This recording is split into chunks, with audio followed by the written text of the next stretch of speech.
Hello! Today we shall be talking about / reviewing, whatever you would like to call it, Green Lantern Beware My Power. I got a chance to watch this, so this will be my review video for it. There will be spoilers in this, so if you don't want spoilers, I will give you just my general thoughts on the film. And then after that, we will get into spoilers, because there's a few things I want to talk about with this movie, some surprising choices that they made. But anyway, without further ado, shall we begin? So, Green Lantern, Beware My Power.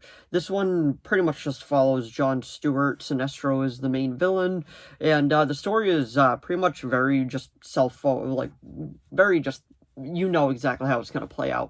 But one interesting thing is, if you don't know, this is part of the Tomorrowverse. It is just the new interconnected DC movies from the animated universe, because we have the New 52 first, then we have a few just kind of Elseworld story, and then we got the Tomorrowverse, and it's only called that because because of Superman, Man of Tomorrow. So that is the only explanation why it is called that. But the next movie within the timeline after this is what's the name of it? Legion of Superheroes, and after that is Justice League Warworld, I believe it's called. That is not out yet, but I am looking forward to it.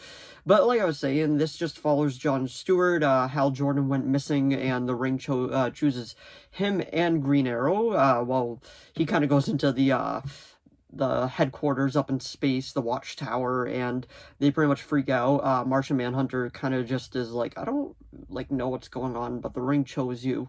And pretty much it's just an intergalactic adventure. Now, like I said, they were going for looking for Hal Jordan. There's spoilers with that, so I don't really want to get into it before I get into spoilers. But what I'm going to say about this film is, it's a different type of Green Lantern movie. I'm not really sure what other way to go about talking about this, because I enjoyed it, but they made some decisions in this movie. Like, I'm not really sure. I know a lot of reviews for this movie is not good. I think it's a decent movie. I actually like the animation of this new one, and I like Jon Stewart a lot as a character, but some of the choices in this, it's an interesting film. On an animated scale, I'll give it a 7 out of 10, and on a normal just movie scale, I will give it a 6 out of 10, because it's interesting. The Tomorrowverse has no fear of doing a few things, which I kind of give it props for, but on the other hand, I'm like, what are you doing? But anyway, that is my spoiler-free thoughts on it, and now we are going to get into spoilers, because there's a few just major things I want to talk about. So, the surprising spoilers are coming in 5, 4, 3, 2, 1, spoiler time. So pretty much the big twist with this is Parallax has possessed Hal Jordan, and he is actually the main villain of this. And he's like super powerful, he has all the rings, and Jon Stewart pretty much has to go up and fight him. And they kill him. Like, I was surprised by that. Like, you just killed off one of the biggest Green Lanterns within your mythology, which I am shocked with. I'm pretty sure even Green Arrow was surprised by that. Green Arrow has appeared in other Tomorrowverse films as well, and just like, they just flat out killed him. And like I was saying, Sinestro was the villain. They flat out kill him too. So like, just some of these choices that they make, I'm surprised. The Tomorrowverse has no fear whatsoever with killing off recognizable characters, which on one hand I don't like, but on the other I gotta give them props for, because other stuff like that, other universes immediately would not kill him, and all other ones you're like, oh, these characters are safe, they're not gonna, nothing bad is gonna happen to them. But in this one, no, Hal Jordan is dead. The Sinestro is dead. The two of the biggest names within this universe are both dead. Now, I'm fine with Jon Stewart being the main Green Lantern for this universe. He was the main Green Lantern in the Justice League animated show. But just like, what are you doing? Like, I was flabbergasted. Well, yeah, I even brought back that word when they like killed both of them off in this. So Sinestro, all right, that's a big name, but yeah, you're gonna kill him off, fine, whatever. But when you just flat out kill off Hal Jordan, like, what are you doing?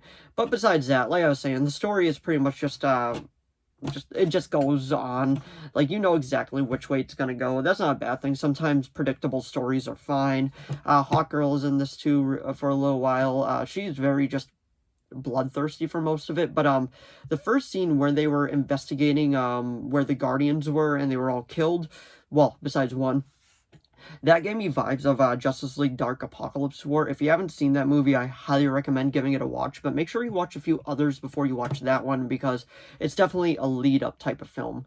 But when they were investigating, that just gave me so many vibes of that movie, where Darkseid was just walking around and just seeing them, that they were all dead before him. I'm like, oh, okay, so we're doing that type of story. But I'm looking forward to seeing what they end up doing with this character. The main Green Lantern within this universe now is John Stewart. I don't have any problems with that. I am just surprised that they went about it in this way, just flat out killed the other two characters, because the biggest villain for Green Lantern, at least one of the biggest, is dead.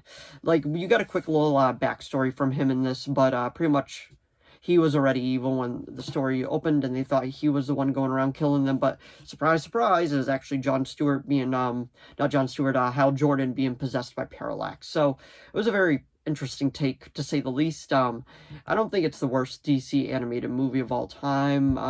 No, definitely not. There's some other ones out there that are worse than this one, in my opinion. But this is another interesting entry in the Tomorrowverse, and you will see that this trend does continue moving forward when we move on to Legion of Superheroes, and then I will do reviews for all the other Tomorrowverse movies as well, because I have watched all of them, and I kind of like what they're doing with this universe so far. I'm still more of a fan of the New 52 verse, but I am enjoying this one so far. But anyway, that was my review of Green Lantern, Beware My Power. So if you enjoyed this video, please give it a like and a subscribe so I know to keep making more of these. If you have any video requests, please leave them down in the comments below. I'll do my best to reply. As of now, I have a few video requests and they are being made. And if you do have any others, as long as it's within my capability of making it, I will definitely be making it. I'm going to do an Ant-Man trilogy ranking soon, because the third one just came out and I can't believe how divisive it is and all that. And I'll be doing more reviews for the Tomorrowverse and more Flash episode reviews and just more videos in general, more unboxing. So if you are interested in that kind of stuff, definitely hit the subscribe button and put on the notifications, because I do just upload sporadically. But anyway, thanks for watching as always, and I'll see all of you in the next video. Bye.